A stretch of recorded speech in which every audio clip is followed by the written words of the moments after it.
On peut dire que c'est un gros jet, j'en connais qui font le mur. Heureusement qu'il y a l'horloge. Bonjour à tous et bienvenue à Genève, en Suisse, c'est parti pour le Genève Tour.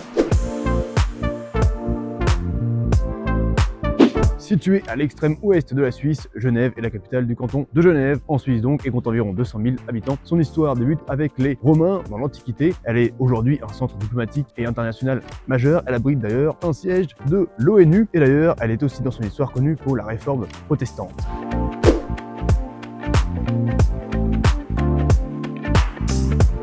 On peut dire que c'est un gros jet. Voici le jet de Genève, le symbole emblématique de Genève. Il tient son origine de l'évacuation du surplus de pression d'une entreprise hydraulique située à côté de Genève. Inauguré en 1891, il fait plus de 140 mètres de haut.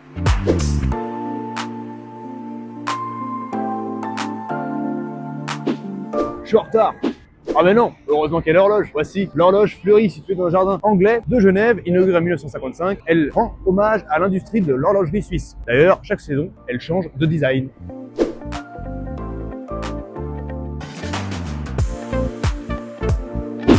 J'en connais qui font le mur. Voici le mur des réformateurs, situé dans le parc des Bastions à Genève. Il rend hommage au père fondateur de la réforme protestante qui inscrit Genève au XVIe siècle dans une identité protestante.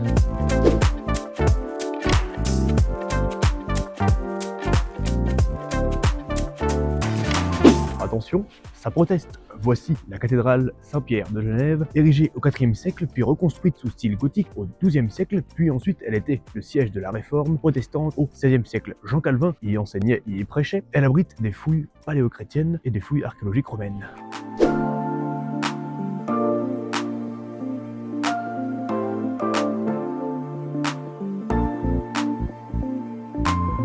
Le Genève Tour, c'est déjà terminé. Un grand merci à Héloïse Judas, on la remercie.